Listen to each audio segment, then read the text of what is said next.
Last हमने पढ़ा था half wave rectifier. Half wave rectifier जो है एक ऐसी डिवाइस जो एसी के हाफ सर्कल को डीसी में कन्वर्ट करती है, that is half wave rectifier. तो हाफ सर्कल की एनर्जी इसमें क्या हो जाती है, इसके डिसएडवांटेजेस क्या है कि हाफ सर्कल की जो हाफ साइकिल की जो एनर्जी है एसी की वो वेस्ट हो जाती है। हमें फुल आउटपुट, फुल ये जो डिवाइस है वो फुल एसी को डीसी में नहीं बदलता है, सिर्फ आधा पार्ट उसका बदलता है, तो आधे पार्ट की एनर्जी लॉस्ट हो जाती है, तो इसलिए इसको हम यूज़ नहीं करते। ठीक है, प्रैक्टिकली ये यूज़ नहीं होता। ठीक है, ये लिमिटेशन है इसकी। और दूसरा एफिशिएंसी भी कम रहती है। ठीक है, ये दो इसकी डिसएडवांटेज है। इसके बाद है अब बताना कि हाफ वेव रेक्टिफायर में डीसी वोल्टेज जो बनता है वो कितना बनता है, ड्राइव करना एक्सप्रेशन, कितना वोल्टेज हमें मिलता है। तो नेक्स्ट है expression for DC voltage in half wave rectifier. Come in.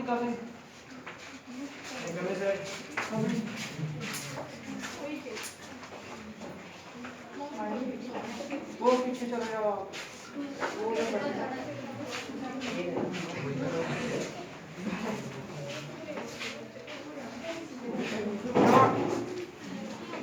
बैठो जल्दी बैठो, एक वो भी है, एक स्टूल वो है, वो बैठो। एक जाओ नीचे कंप्यूटर लैब से लाओ।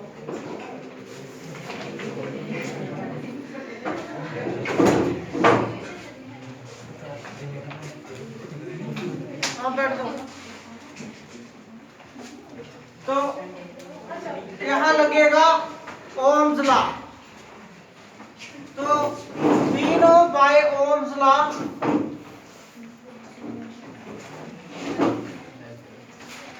ओम्स लॉ से जो वोल्टेज होती है, voltage that will be equal to current into resistance. तो जहां पर भी जो वोल्टेज मिलेगा वो कौन सा वोल्टेज हमें चाहिए, डीसी वोल्टेज। तो जो डीसी वोल्टेज होगा यहाँ रेक्टिफायर में जो मिलेगा दैट इज VDC, और किसके बराबर होगा, करंट की जितनी करंट फ्लो करती है, फ्लो कितनी करती है करंट, रेक्टिफायर में करंट फ्लो करती है IDC। ठीक है, और रेजिस्टेंस कितना, रेजिस्टेंस RL।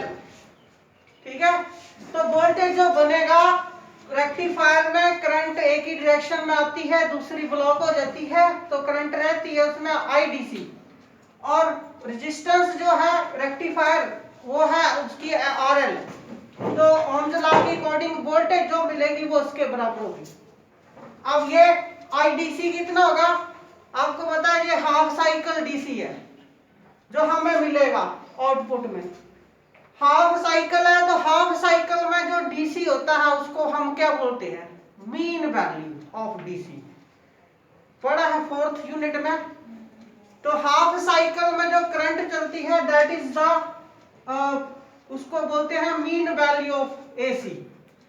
वो मीन वैल्यू एसी के बराबर होती है, और मीन वैल्यू कितनी आती है वहां पर, कितनी होती है, ठीक है, that will be equal to I, कितनी होती है, I0 अपॉन पाई।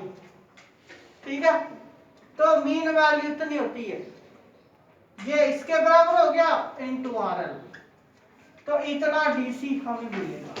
अगर जो एसी आ रही है, एसी की सप्लाई I0 एसी सप्लाई जो है उसमें जो पीक वैल्यू एसी की होगी, मैक्सिमम वैल्यू होगी वो I0 होती है। अगर वो हमें पता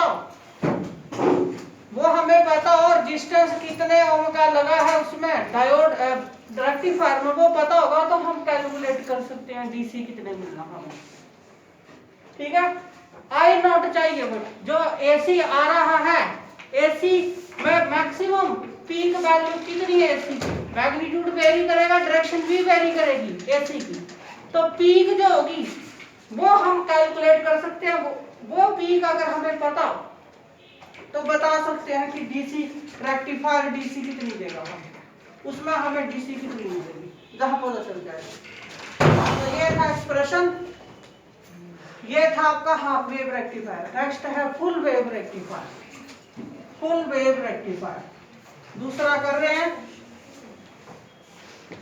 ये आपको प्रोजेक्ट भी दिए जाएंगे, हाफ वेव रेक्टिफायर बनाओ और जो आपने बनाया उसकी कंस्ट्रक्शन बताओ कैसे है, क्या क्या कंस्ट्रक्शन की और उसकी वर्किंग कैसे काम करता है, वो पूरा आपने लिखना है। प्रोजेक्ट दिए जाएंगे आपको, ठीक है। हाफ वेव भी दिया जाता है और फुल वेव भी दिया जाता है।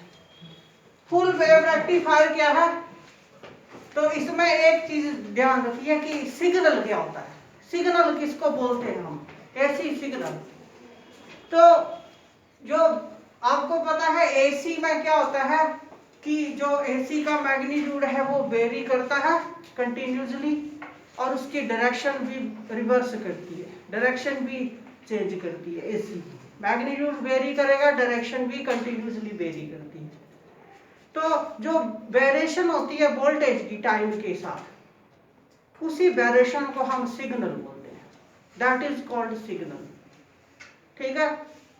तो सिग्नल जैसे माइक्रोफोन है, माइक जिसमें बोलते हैं हम, उसमें सर्किट ऐसा बना होता है कि जब हम बात करते हैं, साउंड क्रिएट करते हैं, तो उसमें बेरिंग वोल्टेज पैदा होता है। बेरिंग वोल्टेज एक ऐसा वोल्टेज जो टाइम के साथ वेरी करता है, ऐसा वोल्टेज पैदा होता है उसमें। मैग्नीट्यूड बढ़ता है, कम हो जाता है, जीरो हो जाता है, दूसरी डायरेक्शन में बढ़ता है, जीरो हो जाता है, कम हो जाता है, ऐसे। तो वहां पर एक ऐसी वेरिएशन वोल्टेज की पैदा होती है और करंट की वेरिएशन पैदा होती है। इसी वेरिएशन को सिग्नल बोलते हैं, दिस इज कॉल्ड सिग्नल, ठीक है। एसी अगर वेरी करेगा तो एसी सिग्नल होना, और डीसी, डीसी तो वेरी नहीं करता, वो तो कांस्टेंट होता है, ठीक है। तो जहां पर जब करंट फ्लो करता है तो क्या जाता है, एसी सिग्नल अप्लाई होता है, हम बोलते हैं कि एसी सिग्नल मिल रहा है। और एसी सिग्नल में दो साइकिल होते हैं, पॉजिटिव साइकिल भी होता है जब मैग्नीट्यूड एक डायरेक्शन में बढ़ रहा है, कम हो रहा है, तो उसको बोलेंगे पॉजिटिव साइकिल है, एसी का फ्लो करता। और जब दूसरी डायरेक्शन में करंट चलेगी, मैग्नीट्यूड बढ़ेगा, तो वो दूसरी डायरेक्शन में दूसरा साइकिल होगा। तो एसी सिग्नल में दो साइकिल होते हैं, एक प्लस साइकिल और एक माइनस साइकिल, ठीक है, ये फ्लो करते हैं। तो ये रह गया था। तो फुल वेव रेक्टिफायर क्या है, फुल वेव रेक्टिफायर एक ऐसा डिवाइस है जो क्या करता है, फुल एसी को डीसी में बदल देता है, दोनों साइकिल एसी के वो डीसी में बदल देता है, ठीक है। तो ए डिवाइस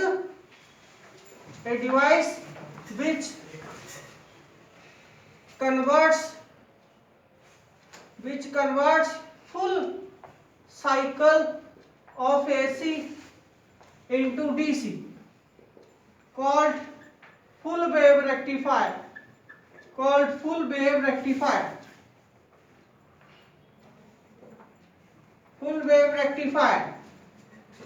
प्रिंसिपल सेम ही है पहले वाला ही। कंस्ट्रक्शन, इसकी कंस्ट्रक्शन कैसे करते हैं, कैसे बनाते हैं, इसको कैसे बना होता है ये।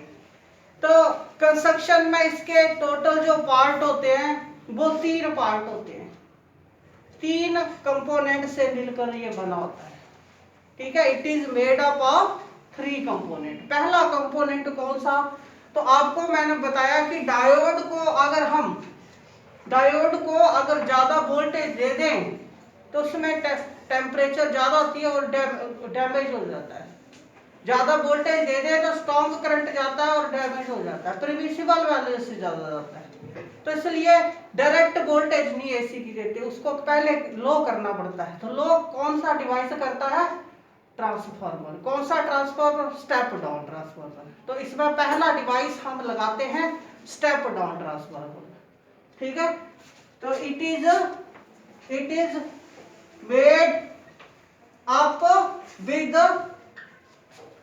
फ्री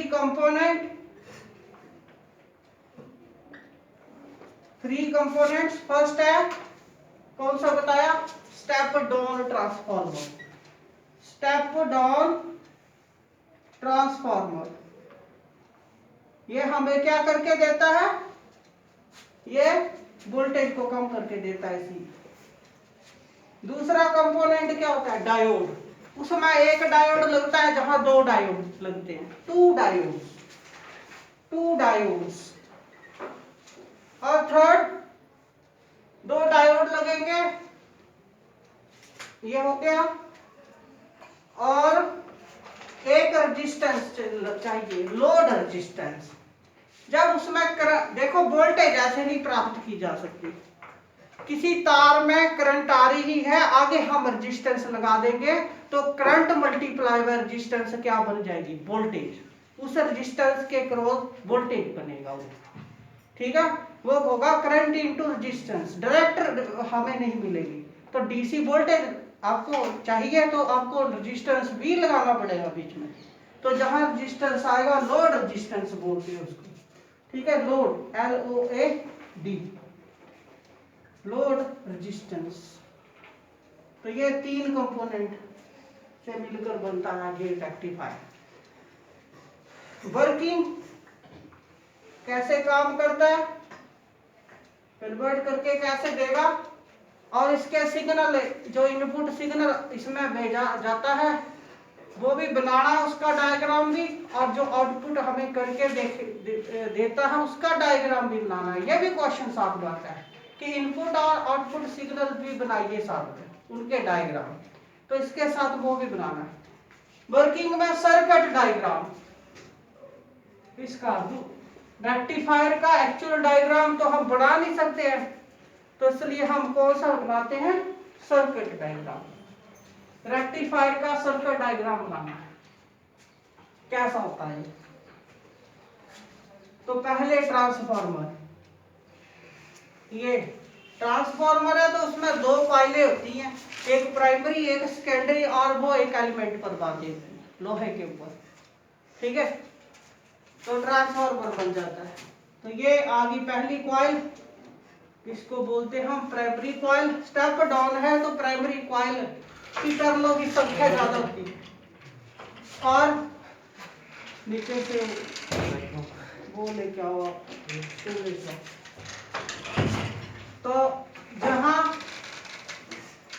कॉइलों की संख्या तो टर्न की संख्या कम होगी और जहां ज्यादा होगी, और ये बीच में एलिमेंट होगा। तो ये आ गया स्टेप डाउन ट्रांसफार्मर। इसको बोलते हैं प्राइमरी कॉइल, इसको बोलते हैं सेकेंडरी कॉइल। और जहां पर अप्लाई होगा AC प्राइमरी के क्रॉस अप्लाई होता है। ये AC सिग्नल हो गया आपका। AC सिग्नल जो अप्लाई किया जाता है वो प्राइमरी कॉइल के क्रॉस। ये बन गया ट्रांसफार्मर हमारा। ये क्या बता रहा है, ये मैंने बॉक्स बनाया, ये बता रहा है कि इनमें म्यूचुअली कांटेक्ट है। ये नहीं भी बनाएंगे तो भी चल पड़ेगा। और ये जो दूसरी कॉइल है सेकेंडरी कॉइल, ये बना ट्रांसफार्मर। Step down transformer. और यहाँ पर जो सेकेंडरी कॉइल है, इन दोनों एंड को हम जोड़ देते हैं दो डायोड के पी रीजन के साथ। तो जहां लगानी है दो डायोड, ये डायोड D1 और ये डायोड D2, ये दो, इनका पी रीजन ये है और एन रीजन ये है। पी रीजन ये है, एन रीजन ये। तो जो सेकेंडरी कॉइल के जो दोनों एंड है वो जोड़ने हैं डायोड के पी रीजन के साथ। तो ये पी के साथ जोड़ दिए दोनों हमने, ठीक है। और जो एन रीजन है, एन रीजन को दोनों एक कॉमन पॉइंट से जोड़ देते हैं, दोनों को जोड़ देते हैं। एन रीजन को कॉमन पॉइंट से जोड़ दिया, एक पॉइंट से दोनों को जोड़ दिया, ठीक है। अब इसके बाद क्या करना है, एक रेजिस्टेंस लेना है। एक और रेजिस्टेंस जिसको बोलते हैं लोड रेजिस्टेंस, जिसके अक्रॉस आउटपुट ली जाती है उसको लोड रेजिस्टेंस बोलते हैं। वो लोड रेजिस्टेंस जो है, एक लोड रेजिस्टेंस जिसका एक टर्मिनल जोड़ते हैं सेकेंडरी कॉइल के सेंटर के साथ, इसको बोलते हैं सेंटर टैपिंग। उसको इसकी सेंटर टैपिंग करते हैं, सेंटर के साथ जोड़ा जाता है और दूसरा एंड जोड़ा जाता है कॉमन रीजन, एंड रीजन के कॉमन पॉइंट से। जो एंड रीजन है उसका जो कॉमन पॉइंट है, सेम पॉइंट, उसी के साथ इसको जोड़ा जाता है। ये आर एल, ठीक है। तो जहां आउटपुट मिलेगी हमें, इस रेजिस्टेंस के क्रॉस वोल्टेज मिलेगा हमें। जब करंट आएगी इस रेजिस्टेंस में तो वहां वोल्टेज बनेगी, तो वो वोल्टेज जहां उसको, ये आउटपुट होगी हमारी, तो आउटपुट एंड के क्रॉस मिलेगी। ये डायग्राम बन गई इसकी, ठीक है। रेक्टिफायर हमारा बन गया, फुल वेव रेक्टिफायर, ठीक है। तो ये बन गया इसका सर्किट डायग्राम, ठीक है। जो इनपुट सिग्नल दिया जाता है वो प्राइमरी कॉइल के क्रॉस और आउटपुट लोड रेजिस्टेंस के क्रॉस मिलना, ठीक है। अच्छा, अब वर्किंग देखिए। यह सिग्नल देंगे, जो इनपुट सिग्नल का डायग्राम जहां बना रहा हूं, जो इनपुट देंगे हम एसी, तो उसके दो साइकिल होंगे, फुल साइकिल, ऊपर वाला साइकिल भी आ रहा होगा और नीचे वाला भी होगा, ठीक है। तो दोनों फ्लो करेंगे। तो इनपुट सिग्नल जो देंगे उसका ये पॉजिटिव भी होगा और ये नेगेटिव होगा, ये पॉजिटिव और ये नेगेटिव। तो ये इनपुट सिग्नल इसमें फ्लो करेगा, पहले पॉजिटिव जाएगा फिर नेगेटिव, पॉजिटिव जाएगा नेगेटिव जाएगा। ये है इनपुट एसी सिग्नल।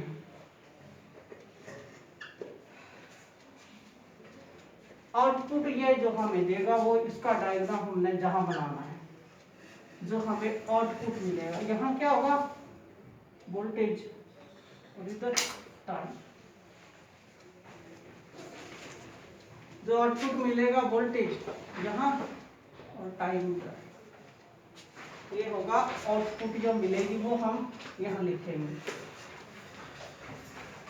ये भी साथ में बनाने। अब देखिए वर्किंग। तो जब एसी का पॉजिटिव साइकिल इसमें पास करता है तो क्या होगा, दो केस होंगे। जब पॉजिटिव साइकिल एसी का प्राइमरी कॉइल में पास करता है तो म्यूचुअल इंडक्शन के कारण इसका संपर्क इसके साथ चेंज होता है, तो फैराडे की अकॉर्डिंग यहाँ क्या आ जाता है, ईएमएफ पैदा हो जाता है। सेकेंडरी कॉइल में ईएमएफ आता है, वोल्टेज बनता है, ईएमएफ इस ढंग से बनता है कि ऊपर वाला टर्मिनल प्लस बन जाता है और नीचे वाला माइनस बन जाता है, ठीक है। ये प्लस बना, ये माइनस बना, तो ये जो प्लस है ये पी रीजन से, पहले डायोड के पी रीजन से कनेक्ट हुआ, ठीक है, और माइनस एन रीजन से, ये माइनस इधर से कनेक्ट हुआ माइनस, तो ये D1 डायोड क्या हो जाता है, फॉरवर्ड बाइस, ठीक है, और D2 डायोड क्या हो जाता है, रिवर्स बाइस, क्योंकि ये माइनस हो गया, P से जुड़ गया और प्लस जुड़ गया एन रीजन से, तो D2 डायोड क्या हो गया, रिवर्स बाइस, और D1 डायोड क्या हो जाता है, फॉरवर्ड बाइस हो गया। तो जब ये फॉरवर्ड बाइस होता है तो इसमें करंट चलती है। पढ़ा है हमने कि डायोड जब फॉरवर्ड बाइस होता है तो वो कंडक्ट करता है, तो इसमें करंट फ्लो होना शुरू हो जाती है एज शोन बाय एरो। तो करंट इधर चलना शुरू हो जाती है और ये ब्लॉक कर देता है। ये रिवर्स बाइस हो गया D2, तो ये ब्लॉक करता है, इसमें करंट नहीं चलती है, ये ब्लॉक कर देता है, तो इधर करंट नहीं आती है। करंट सिर्फ D1 में जाती है तो इन डायरेक्शन में जाएगी, that is shown by arrow. तो इधर से जा रही है, ऐसे करंट जाती है, आगे तो जा नहीं सकती क्योंकि ये ब्लॉक करता है, तो करंट कहाँ जाती है, इधर, इधर से इधर जाती है, ऐसे करंट इसमें चलना शुरू कर देती है, ठीक है। अब ये करंट रेजिस्टेंस से पास करती है तो आउटपुट वोल्टेज हमें जहां मिल जाता है। ठीक है, जो जहां से आया पॉजिटिव साइकिल वाला वोल्टेज वो जहां मिल जाएगा। ठीक है, तो आउटपुट हमें मिलती है जब ये साइकिल गया, ये वाला साइकिल जहां गया तो हमें आउटपुट मिली, यही मिली, कोई लॉस नहीं हुआ, ऐसी ही मिली जैसी ये हमें यहाँ मिल गई इसके क्रॉस। अगर हमने दो तारे यहाँ जोड़ी होंगी तो उनमें पोटेंशियल डिफरेंस आ जाएगा और अपना टीवी लगा देंगे या कोई और प्रेस लगा देंगे, वो चल पड़ेगा क्योंकि उसमें पोटेंशियल डिफरेंस मिल गया तो उसमें करंट चल पड़ेगी, तो वो काम करना शुरू कर देगा। ठीक है, तो यह आ गया, आउटपुट मिलेगी इसमें। दूसरा केस, केस नंबर 2 कि जब नेगेटिव साइकिल एसी का प्राइमरी कॉइल में पास करता है, तो जब नेगेटिव साइकिल इसमें पास करता है तो फैराडे लॉ के अकॉर्डिंग इसका म्यूचुअल इंडक्शन के कारण क्या होता है, सेकेंडरी कॉइल में वोल्टेज पैदा हो जाता है, ईएमएफ पैदा होता है। इस ढंग से पैदा होता है, नेगेटिव आ रहा है अब, तो जहां नेगेटिव हो जाता है और जहां पॉजिटिव हो जाता है। ठीक है, तो ये एंड ऊपर वाला एंड नेगेटिव बन जाता है, नीचे वाला प्लस बन जाता है। जब ये नेगेटिव बनता है तो डायोड जो D1 है वो रिवर्स बाइस हो जाता है, क्योंकि नेगेटिव P से जुड़ा और प्लस किसके साथ जुड़ा, N से जुड़ा, तो D1 रिवर्स बाइस हो जाता है। ये रिवर्स बाइस हो जाता है और ये वाला P रीजन प्लस से जुड़ा और ये माइनस से जुड़ा, तो ये क्या हो जाता है, फॉरवर्ड बाइस। D2 डायोड फॉरवर्ड बाइस हो जाता है। जब ये फॉरवर्ड बाइस हो जाता है तो इसमें करंट फ्लो करती है, कंडक्ट करता है। तो करंट जो चलती है वो P से N की तरफ चलती है, पॉजिटिव से नेगेटिव की तरफ। तो जहां पर करंट इसमें ऐसे चलती है, यहाँ पर करंट ऐसे चलती है, आगे नहीं जा सकती क्योंकि ये रिवर्स बाइस है, तो आगे नहीं जाएगी तो करंट इधर जाएगी, तो यहाँ पर करंट ऐसे चलेगी। ठीक है, और आउटपुट डीसी हमें यहाँ करंट इनटू रेजिस्टेंस डीसी यहाँ बन जाएगा, तो डीसी हमें यहाँ मिल जाएगा आरएल के क्रॉस। ठीक है, तो यहाँ पर भी उसमें क्या था, उसमें ये वाला भाग क्या हो जाता था, क्योंकि डायोड एक था तो उसमें ये वाला भाग जो है वेस्ट चला जाता था, बट इसमें नहीं गया, इसमें भी हमें आउटपुट मिली, तो सेम आउटपुट जहाँ मिल गई, ऐसा ही प्लस मिला। देखो पहले भी डायरेक्शन ये थी, अब भी करंट की डायरेक्शन ये है, करंट की डायरेक्शन नहीं बदली। ठीक है, तो जो प्लस टू माइनस थी वही पहले थी वही यहाँ मिल रही है, तो इसलिए ऊपर आउटपुट मिलेगा, नेगेटिव वाला नहीं मिल रहा, प्लस में ही मिलेगा, वही डायरेक्शन मिलेगी हमें, तो आउटपुट ये मिलेगी। ठीक है, अब ये प्रोसेस कंटिन्यूसली होता जाएगा, फिर पॉजिटिव आएगा म्यूचुअल इंडक्शन से, जहां ईएमएफ पैदा होगा सेकेंडरी में, ऊपर प्लस बन जाएगा नीचे माइनस बन जाएगा, ये फॉरवर्ड बाइस हो जाएगा, ये रिवर्स, तो इसमें करंट चलेगी, ये नहीं करेगा, तो आउटपुट मिल जाएगी, तो एक आउटपुट और मिलेगी हमें। ठीक है, फिर नेगेटिव आएगा तो ये प्रोसेस होता रहेगा और हमें क्या मिलता जाएगा, आउटपुट मिलती जाएगी, हमें आउटपुट मिलती जाएगी, डीसी हमें मिलती जाएगी कंटिन्यूसली। ठीक है, ये कौन सा डीसी है, वेरिएबल डीसी। डीसी भी दो तरह का होता है, एक कांस्टेंट डीसी होता है, एक वेरिएबल। ठीक है, तो ये हमें मिलेगा, तो इस ढंग से तो जहां पर दोनों एसी के साइकिल कन्वर्ट हो रहे हैं, ये कन्वर्ट कर रहा है डीसी में। ठीक है, तो इसलिए फुल हमें डीसी मिल रहा है। ओके, ये इसकी वर्किंग ऐसे काम करता है। ठीक है, लिखिए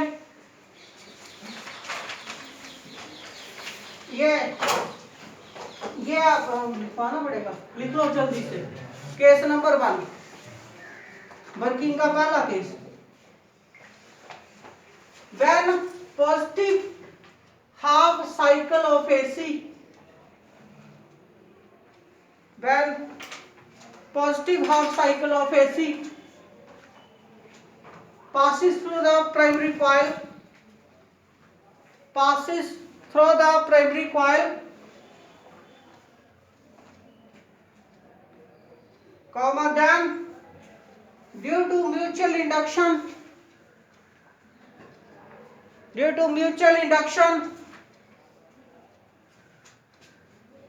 EMF is produced in the secondary coil. EMF is produced in the secondary coil such that upper end becomes positive and lower end becomes negative. Upper end becomes positive and lower end becomes negative. Full stop. So diode D1 is forward bias. So diode D1 is forward biased and diode D2 is reverse biased. And diode D2 is reverse biased. Diode D1 conducts current.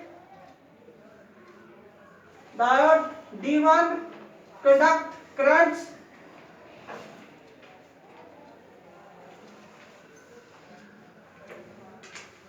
and diode D2 doesn't conduct current. The current flows through the diode D1. The current flows through the D1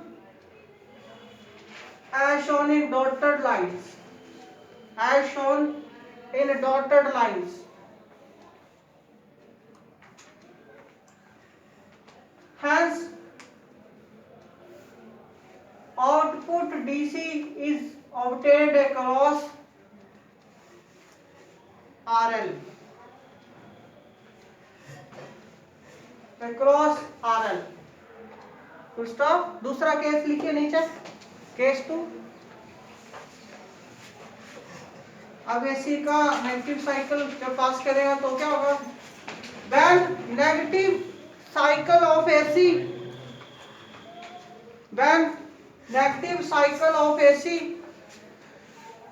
passed through the primary coil,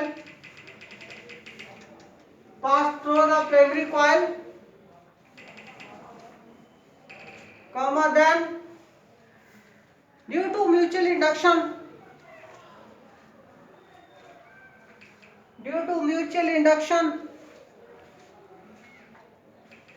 EMF is produced in secondary coil such that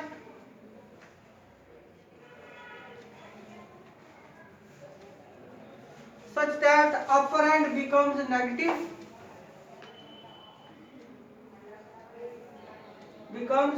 and lower end becomes positive.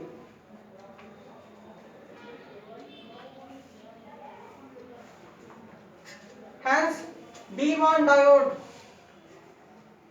is reverse biased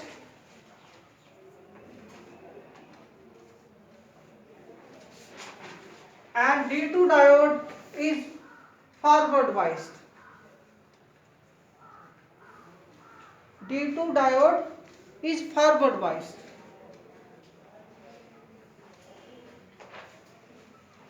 Hence, D2 diode conducts current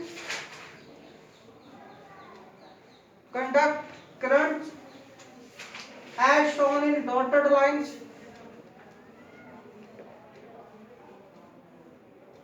Full stop. Hence, output DC is obtained across load resistance RL. Output DC is obtained across load resistance.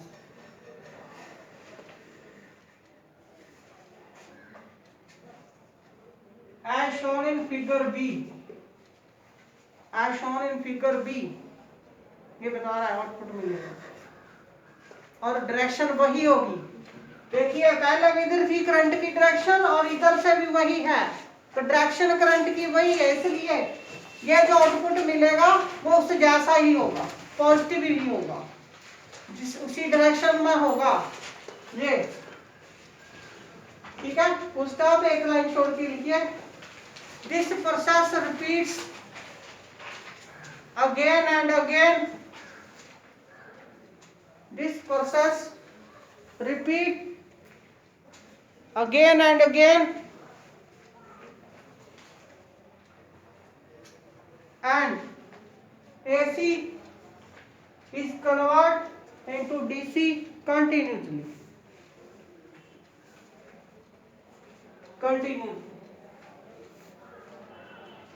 ठीक है, ये इसकी working होगी। अब है इसके advantages लिखिए full wave rectifier की। तो ये 5 नंबर का पेपर में आता है, 5 नंबर का ना। डिफाइन रेक्टिफायर, इसका प्रिंसिपल क्या है, तो मैकेनिज्म कौन सी लगी थी कि डायोड करंट फॉरवर्ड वाइसिंग में कंडक्ट करता है और रिवर्स वाइसिंग में नहीं करता है। इसी मैकेनिज्म पे ये पूरा कन्वर्ट किया इसमें। तो ये प्रिंसिपल है इसका। और पूछेगा कंस्ट्रक्शन बताइए, वर्किंग बताइए, ठीक है। इनपुट सिग्नल का डायग्राम भी बनाइए साथ में, जो इसमें फ्लो करेगा, और आउटपुट सिग्नल जो हमें मिलेगा वो भी बनाइए साथ में। तो ये 5 नंबर का क्वेश्चन आता है। और प्रोजेक्ट भी देंगे आप, अपने आप घर में बनाना है आप रेक्टिफायर। और उसकी आपको पता है कोई भी मशीन बनाई जाती है तो उसको जो बनाता है तो पहले उसकी कंस्ट्रक्शन करता है वो, फिर वो काम कैसे करेगी वो लिखता है, ठीक है। तो इसी को हम प्रोजेक्ट बोलते हैं। तो आपने भी खुद बनाना और जो बनाया उसके बारे में लिखना कि कैसे काम करेगा, बनाया कैसे हमने, क्या काम करेगा, ये लिखना है। और इसकी क्या क्या एडवांटेजेस हैं और डिसएडवांटेज क्या है, ये प्रोजेक्ट है हमारा। तो ये आपको बाहर भी मिल जाता है, बना बनाया भी मिल जाता है, बट आप खुद बनाओ तो अच्छा रहेगा।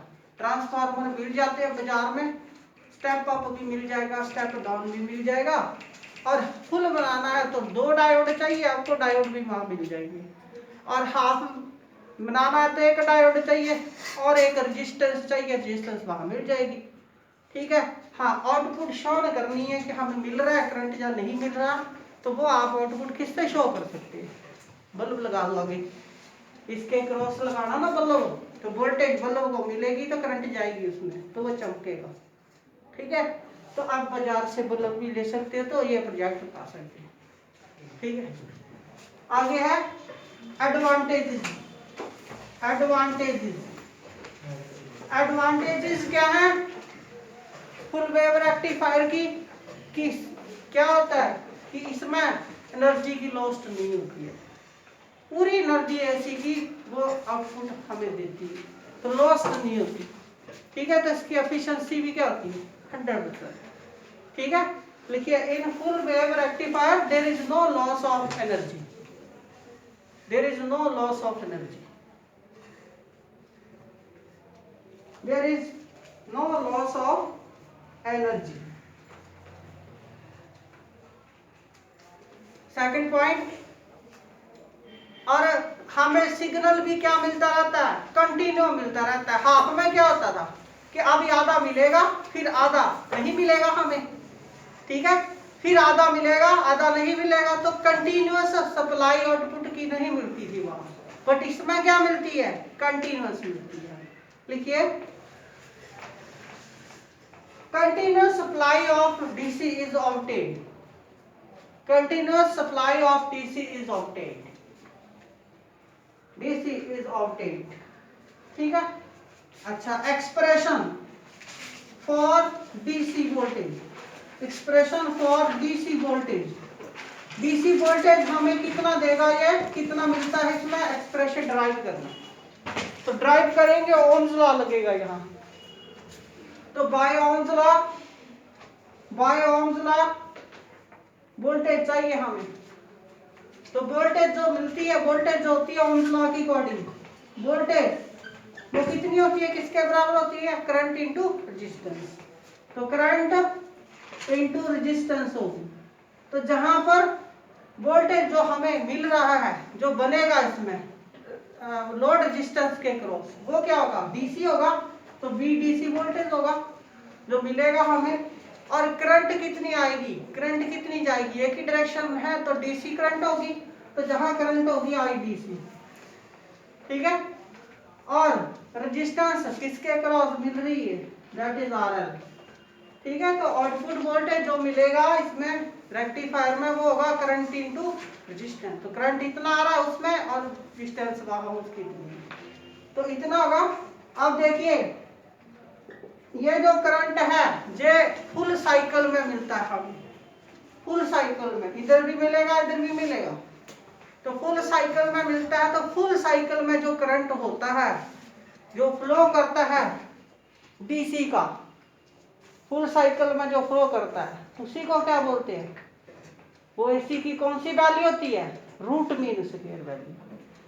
ठीक है, उसको रूट मीन स्क्वायर वैल्यू बोलते हैं। तो ये आईडीसी जो होगा वो रूट मीन स्क्वायर वैल्यू के बराबर होगा। तो रूट मीन स्क्वायर वैल्यू कितनी होती है, किसके बराबर होती है, दैट विल बी 2I0/π। तो ये आईडीसी किसके बराबर हो जाता है, 2I0/π इनटू RL।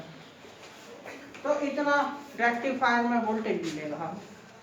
अब एसी जो आ रहा है पीक वैल्यू अगर हमें पता होगी कितनी है उसकी, तो वैल्यू डालकर रेजिस्टेंस पता होगी तो पता चल जाएगा कितनी वोल्टेज देगा वो।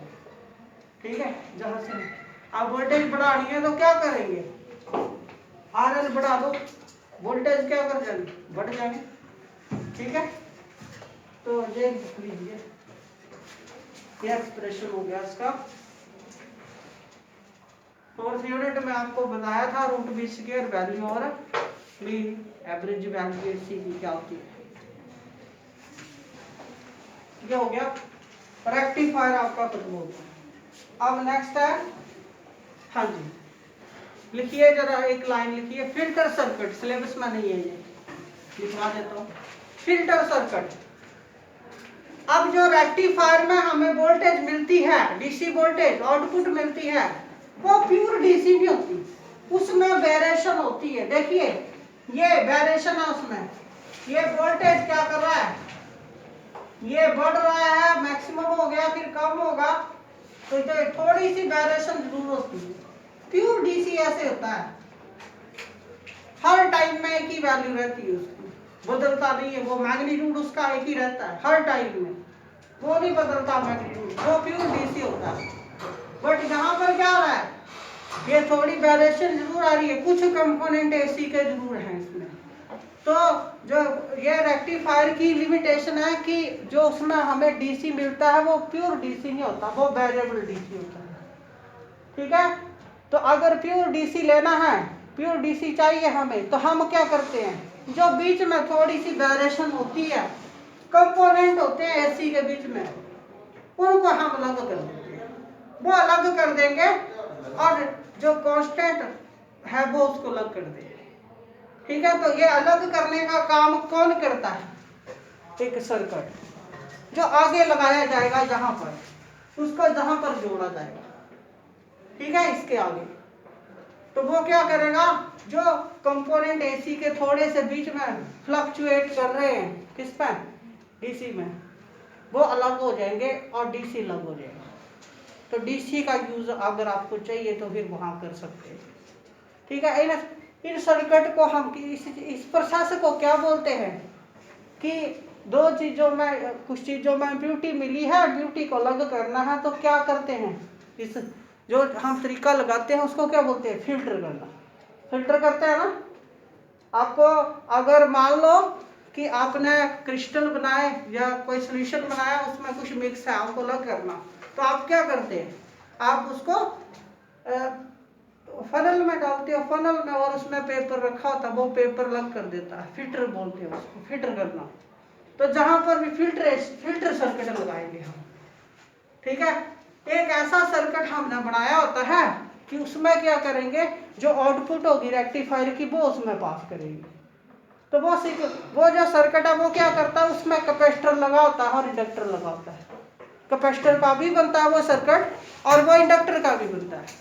तो जो कैपेसिटर है, कैपेसिटर की प्रॉपर्टी होती है, कैपेसिटर क्या करता है, कैपेसिटर एसी को जाने देता है, डीसी को ब्लॉक कर लेता है, कैपेसिटर की ये प्रॉपर्टी है। और इंडक्टर क्या करता है, इंडक्टर की प्रॉपर्टी क्या होती है, इंडक्टर एसी को क्या करता है, ब्लॉक कर देता है, डीसी को जाने देता है। तो आगे जब हम लगा देंगे, जब हम कैपेसिटर लगा देंगे तो क्या होगा, जो फ्लक्चुएट करता हुआ डीसी आ रहा है जिसमें एसी थोड़ा मिला हुआ है, ठीक है, कंपोनेंट है एसी के, तो हम आगे कैपेसिटर लगा देंगे, ठीक है। और कैपेसिटर लगा देंगे तो कैपेसिटर क्या करेगा, वो उसको ब्लॉक कर देगा। किसको? कैपेसिटर किसको ब्लॉक करता है? डीसी को। वो डीसी को रोक लेगा और किसको जाने देगा आगे? एसी को जाने देगा। तो एसी वहां से गुजर जाएगा और डीसी उसमें स्टोर होना शुरू हो जाएगा, ठीक है। और वायरें लगा के, कनेक्शन लगा के कैपेसिटर के साथ हमें डीसी भी बाद में मिल जाएगा, तो फिल्टर हो गए दोनों। तो यह सर्किट जो जोड़ा इसको बोलते हैं हम फिल्टर सर्किट। तो क्या हुआ फिल्टर सर्किट? ऐसा सर्किट जो क्या करता है, एसी और डीसी को सेपरेट करता है, फिल्टर कर देता है, ठीक है, that is filter circuit. Syllabus में नहीं है, सिर्फ डेफिनेशन लिखेंगे। और कितने तरह के होते हैं? 3 तरह के होते हैं। पहला कौन सा होता है? Capacitor filter circuit. Capacitor filter circuit कैसा होता है? ऐसे एक रेजिस्टेंस जो है वो पैरेलल जोड़ी होती है किसके अक्रॉस? कैपेसिटर के क्रॉस। ये कैपेसिटर और ये लोड रेजिस्टेंस पैरेलल जोड़े लोग, ये है फिल्टर सर्किट। ये लगा देंगे, डीसी को रोक लेगा, एसी इधर से निकल जाएगी, तो एसी वोल्टेज बढ़ती जाएगी। हमें जरूरत नहीं है, जहां कनेक्शन देंगे और रेजिस्टेंस लगा देंगे तो डीसी जहां मिलती जाएगी इस पॉइंट पर, ठीक है। तो डीसी हमें यहाँ मिलता जाएगा, ठीक है। तो यह फिल्टर सर्किट है, ये है डायग्राम फिल्टर सर्किट का। ये कौन सा है? सी फिल्टर, कैपेसिटर फिल्टर।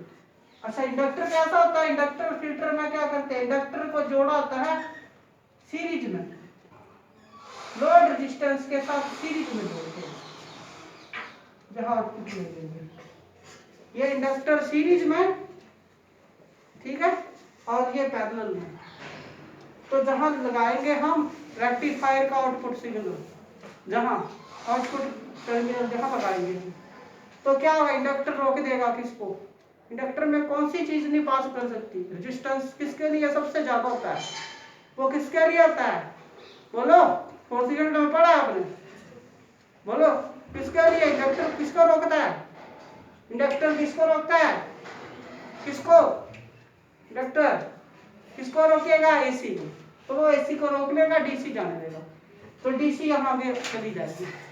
तो जहाँ डीसी वोल्टेज आगे मिल जाएगा, तो कनेक्शन लगा दो तो डीसी मिल जाएगा, ठीक है।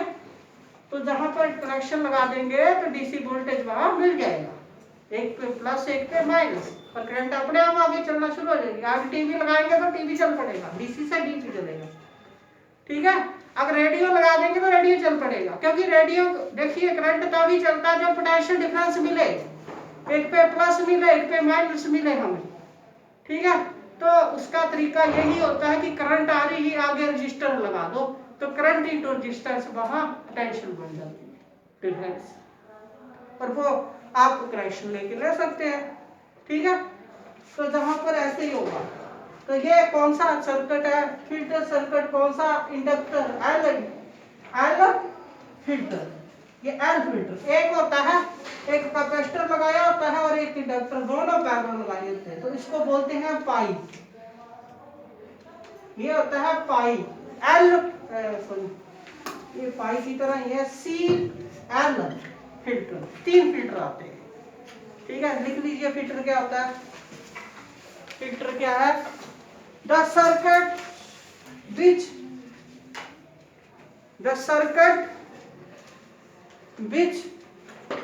separate the AC component from DC. AC component from DC, from variable DC, from variable DC। तो इससे ढंग से हमें प्योर डीसी हमें मिल जाती है रेक्टिफायर से, फिल्टर करके हम ले लेते हैं। तो ये था रेक्टिफायर, ठीक है।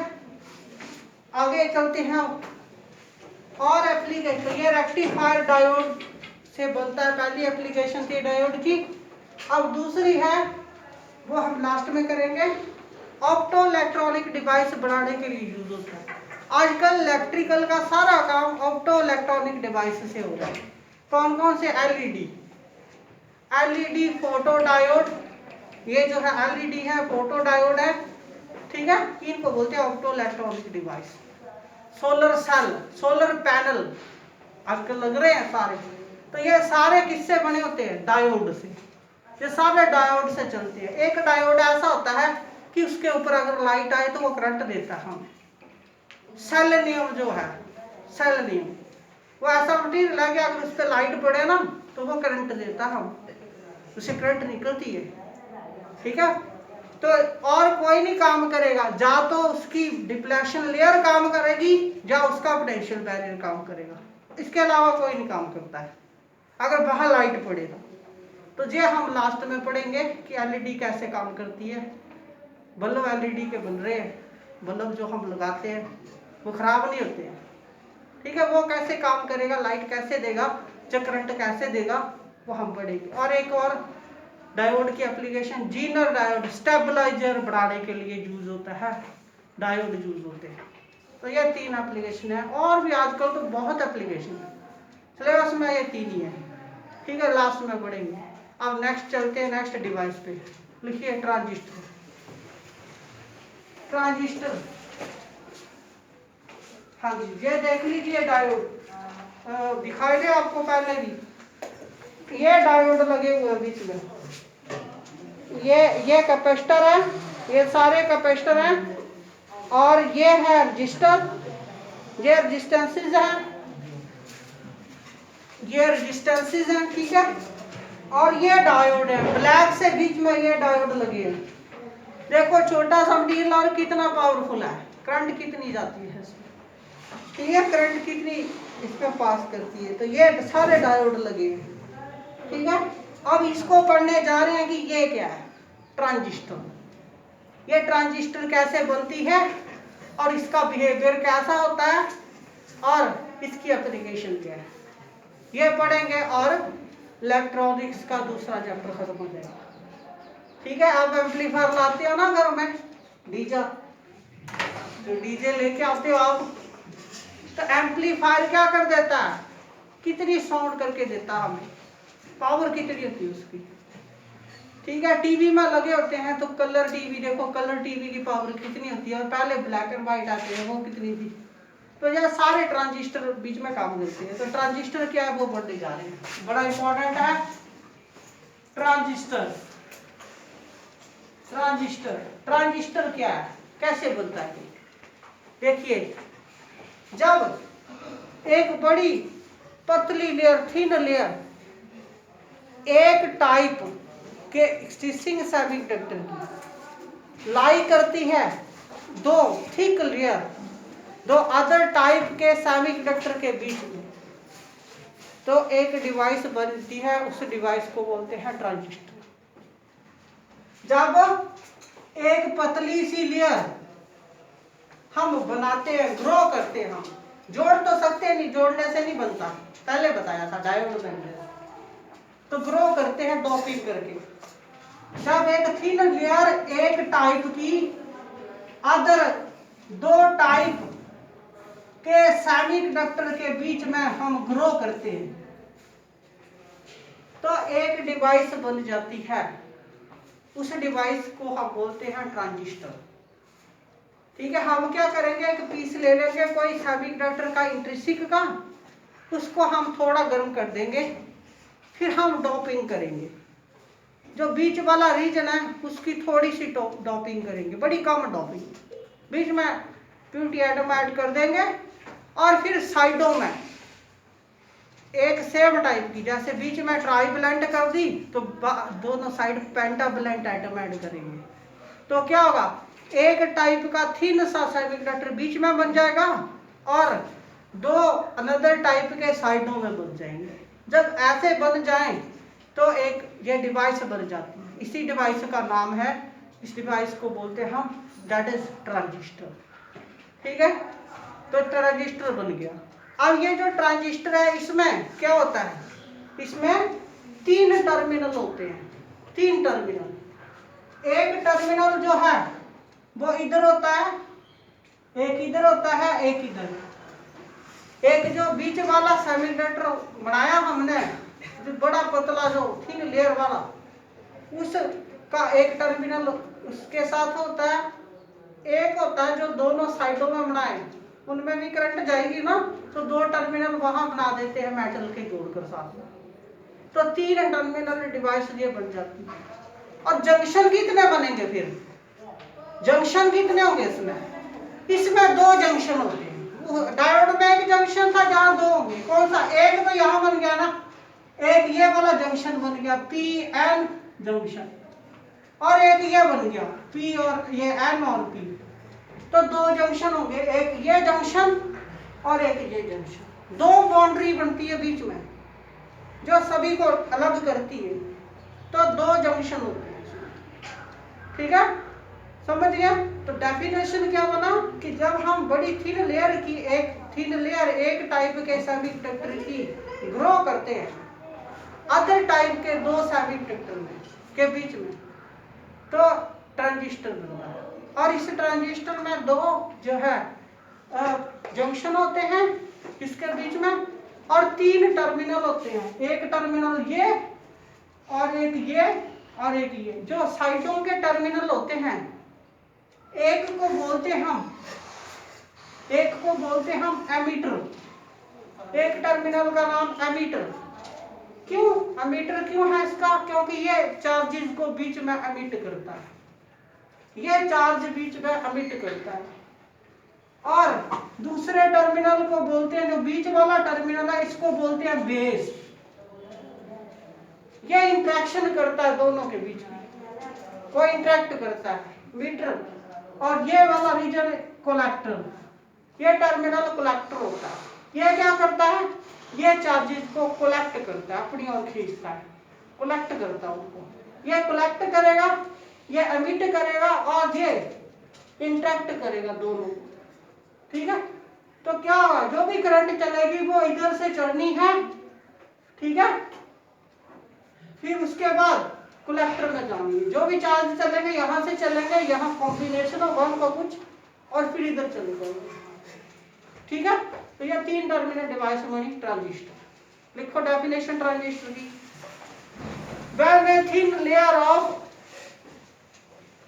when a thin layer of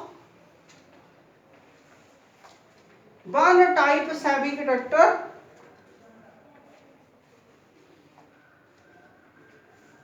thin layer of one type semiconductor is grown between two other type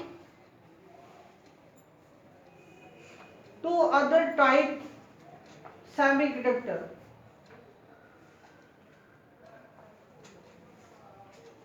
then transistor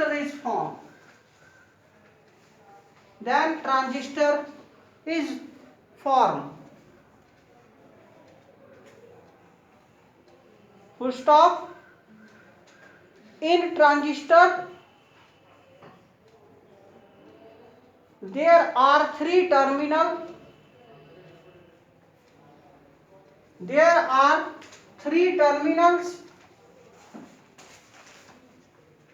And 2 junctions.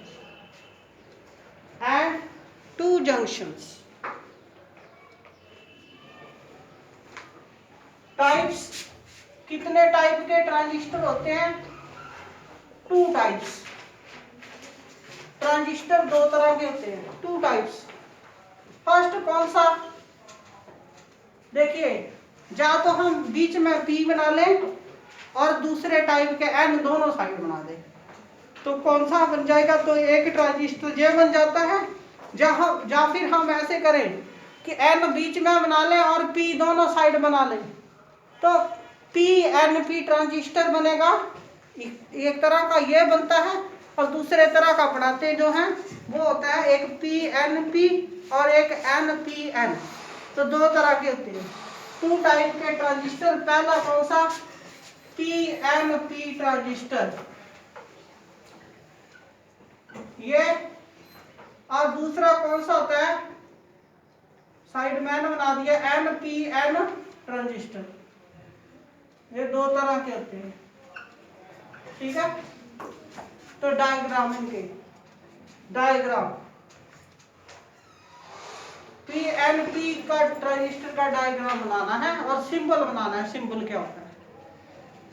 और पीएनपीएन ट्रांजिस्टर का डायग्राम बनाना कैसा होगा और सिंबल बनाना उसका, ठीक है।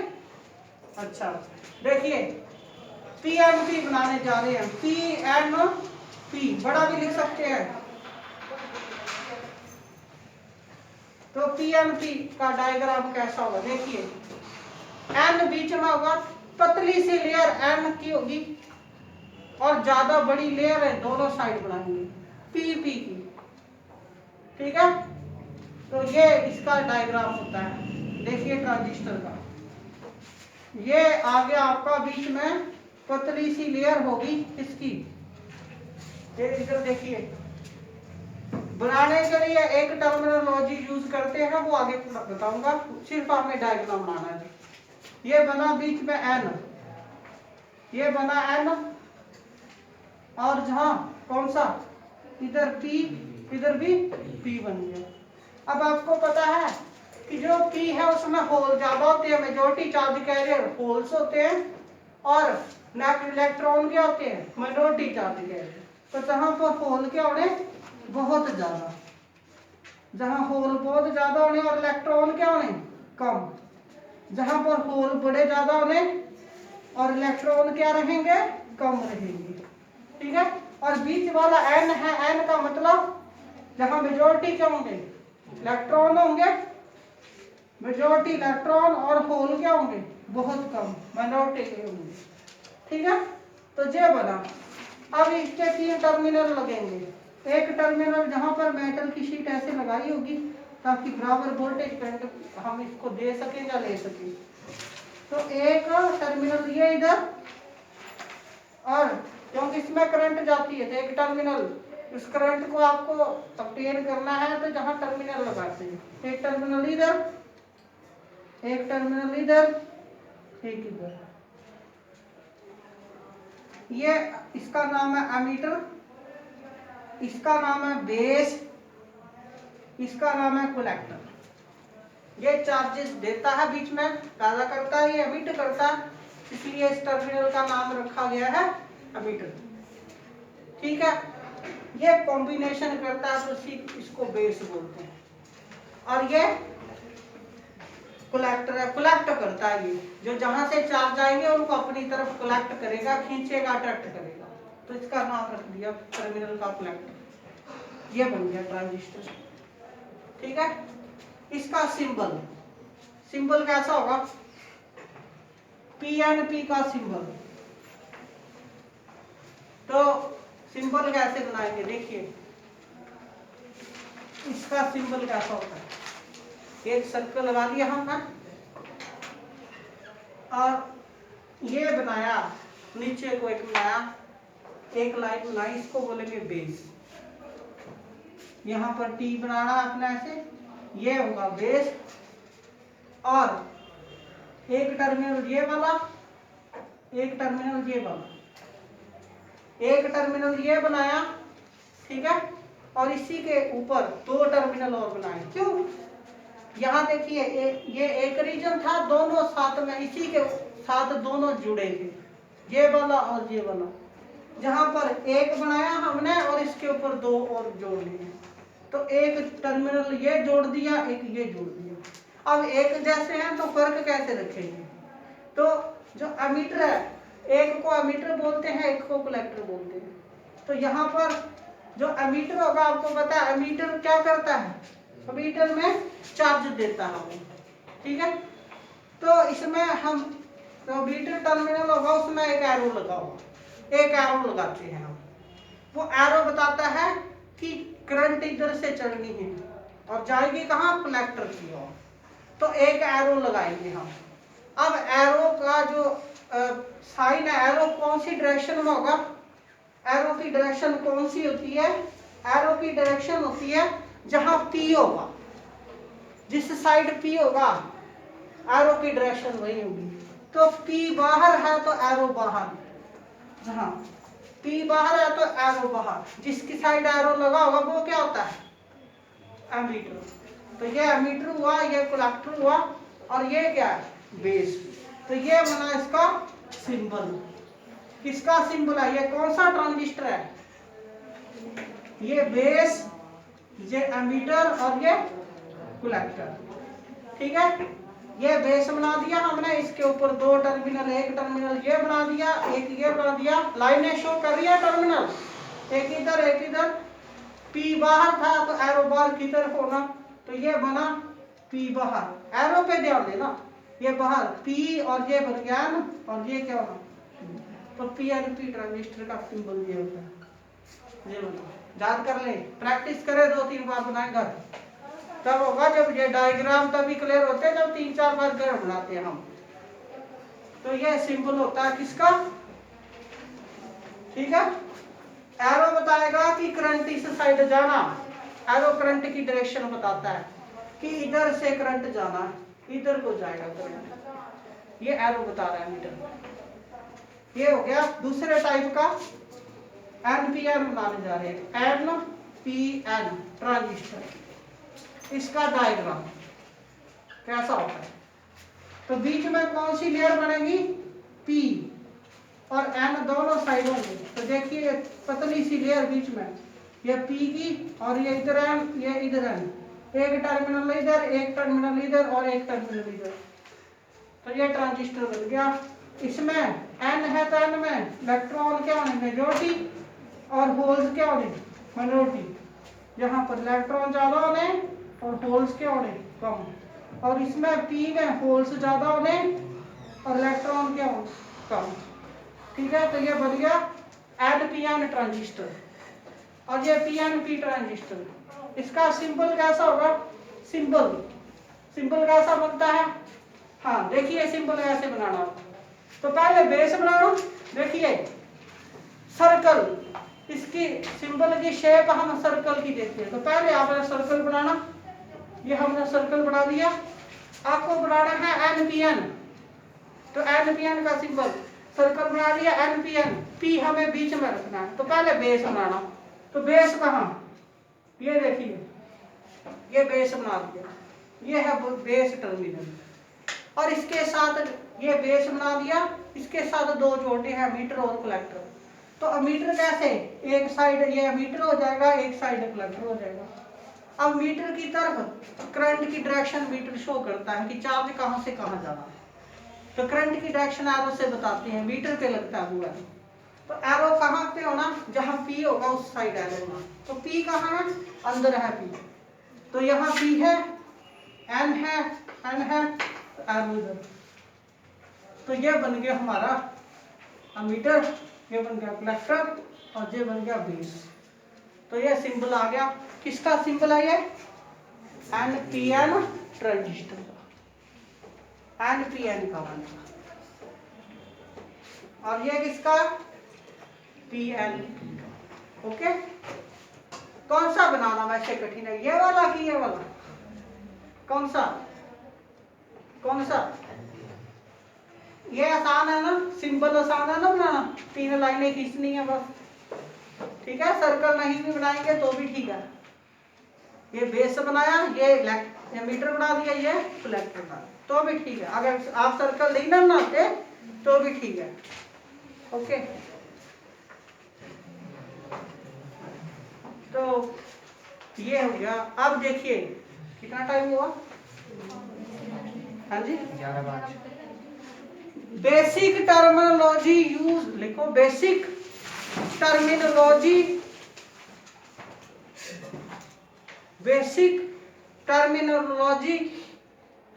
used for making transistor. Basic terminology used for making transistor.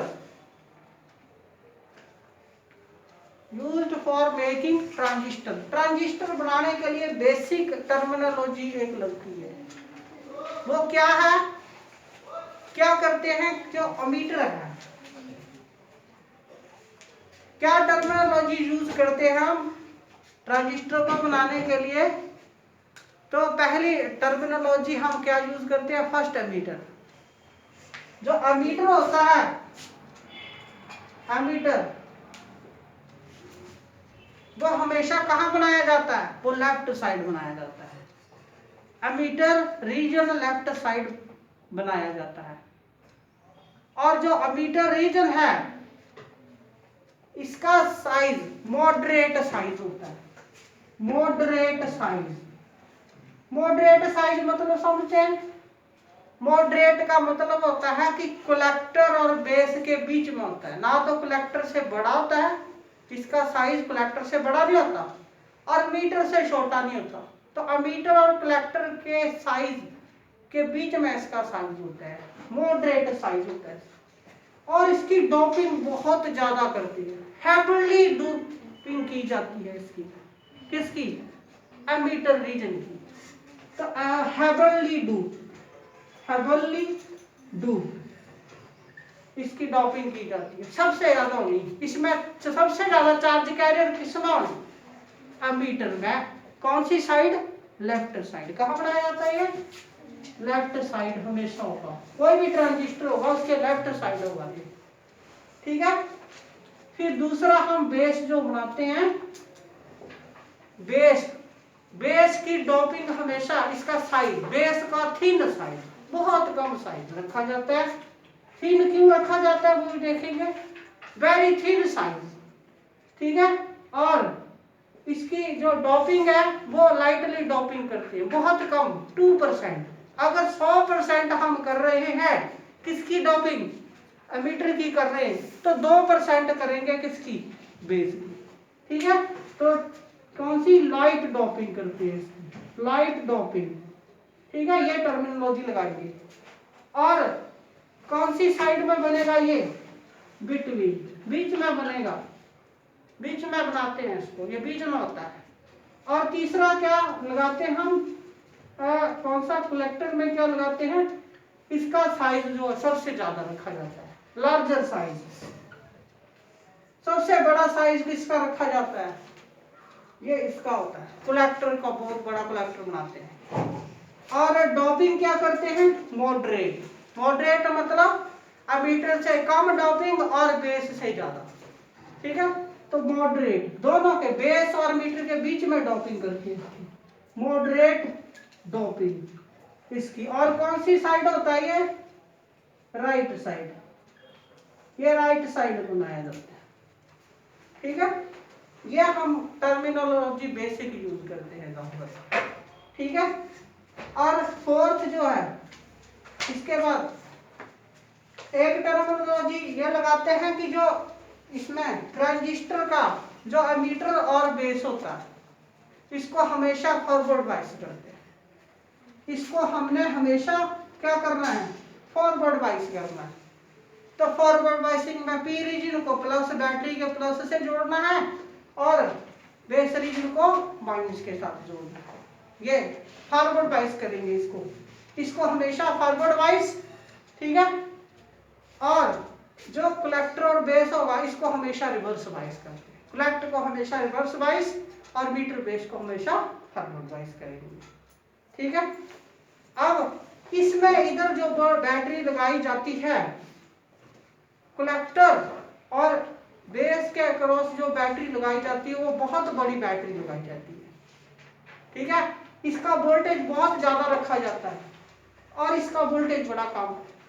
Ammeter base के cross जो बैटरी हमने लगानी है वो बहुत छोटी बैटरी लगाई जाती है, याद रखना इसको। छोटी बैटरी क्यों, क्योंकि डायग्राम आगे, सर्किट डायग्राम तभी बनेगा और ये चीज समझ आएगी।